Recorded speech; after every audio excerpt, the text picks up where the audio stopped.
हाँ जी, नमस्कार, राम राम जी। मैं राकेश चौधरी यूट्यूब के इस ऑनलाइन मंच पे आप सभी का स्वागत और अभिनंदन करता हूं। दोस्तों, जैसा कि आप थंबनेल देख रहे हो, आप सभी को पता है कि जो 4th क्लास की हमारी भर्ती थी दोस्तों, चतुर्थ श्रेणी की जो भर्ती थी, उसका जो परिणाम है दोस्तों वो रद्द कर दिया गया है हाई कोर्ट के द्वारा। ऐसा क्या हुआ कि हाई कोर्ट को इसका परिणाम जो है वो रद्द करना पड़ा दोस्तों।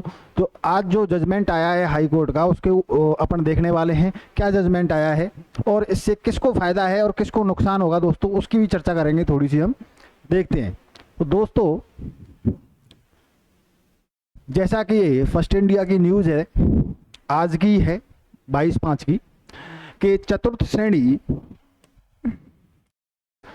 श्रेणी भर्ती 2024 से जुड़ा हुआ प्रकरण दोस्तों आरएसएसबी द्वारा 0 नंबर पर सिलेक्ट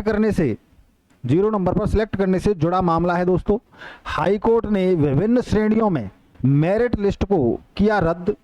एक्स सर्विसमैन, अब ये कौन कौन सी श्रेणी है दोस्तों जिनका रिजल्ट जो है वो हाई कोर्ट के द्वारा रद्द किया गया है। एक तो एक्स सर्विसमैन हो जाएगा, आपका विधवा वर्ग हो जाएगा, शहरिया वर्ग हो जाएगा और एक दिव्यांग वर्ग, और इससे जुड़े हुए अन्य वर्ग भी हैं दोस्तों।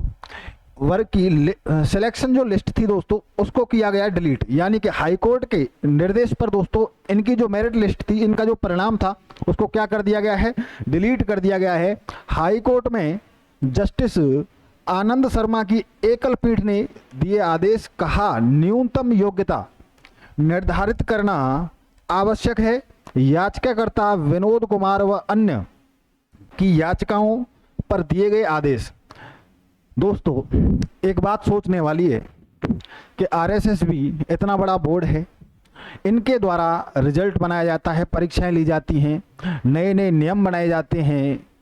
जो युवा अभ्यर्थी हैं दोस्तों वे तैयारी करते हैं ये सोच कर के हमें नौकरी मिलेगी, लेकिन एक छोटा सा प्रकरण होता है और उस प्रकरण के माध्यम से दोस्तों यानी कि एक आदेश आता है और आदमी का जो अभ्यर्थी है दोस्तों, जो जिसने दिन रात एक कर दिया नौकरी के लिए, और उसका पूरा जीवन ही यानी कि कह सकते हैं कि हम पलट जाता है दोस्तों। यानी कि उसका जो फ्यूचर है जिसमें उजाला होने वाला था उसमें अंधेरा हो जाता है। यानी कि जो बड़े पदों पर ये जो लोग बैठे हैं, इनके द्वारा खुद के स्वार्थ को देखते हुए ये डिसीजन लिए जाते हैं कि हमें क्या करना है क्या नहीं करना है। और ये जो बच्चे हैं, जो अभ्यर्थी हैं, उनके भविष्य की ये बिल्कुल भी चिंता नहीं करते हैं।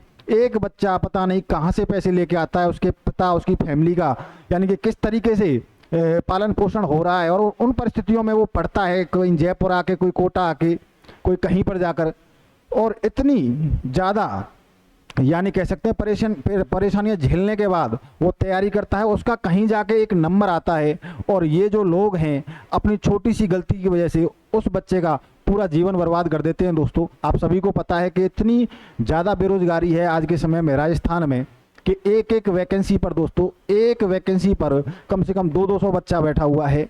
यानी कि 1000 वैकेंसी आती हैं तो लगभग 10 लाख प्लस फॉर्म भरे जाते हैं। अब आप ही बताइए, यहाँ पर इतनी अच्छी वैकेंसी थी और यहाँ पर गलती क्या की, 0 नंबर, यानी कि 0 नंबर पर यहाँ पर क्या कर लिया गया, सिलेक्ट कर लिया गया कुछ अभ्यर्थियों को, केवल किस कारण कि उनके पास में कोई योग्यता ही नहीं थी और योग्यता निर्धारित ही नहीं की थी बोर्ड के द्वारा, आरएसएसबी के द्वारा दोस्तों। तो इसलिए बच्चों को कहाँ जाना पड़ा, कोर्ट जाना पड़ा। हर व्यक्ति कोर्ट नहीं जा सकता, हर व्यक्ति के पास इतना पैसा नहीं है कि वो कोर्ट जाकर सरकार के खिलाफ केस लड़े। तो सरकार से मेरी यही अपील है, आरएसएसबी बोर्ड के जो अध्यक्ष हैं आलोक राज जी, उनसे भी यही अपील है कि थोड़ा सा ध्यान दें, बच्चों का जो भविष्य है उसको अंधकार की ओर न ढकेलें। जो भी फैसला लें, जो भी नियम बनाएं, बच्चों के फ्यूचर को देखते हुए बनाएं। भले ही थोड़ा सा विलंब हो जाए, कोई दिक्कत नहीं है, लेकिन बच्चों के भविष्य के साथ में खिलवाड़ ना करें। धन्यवाद।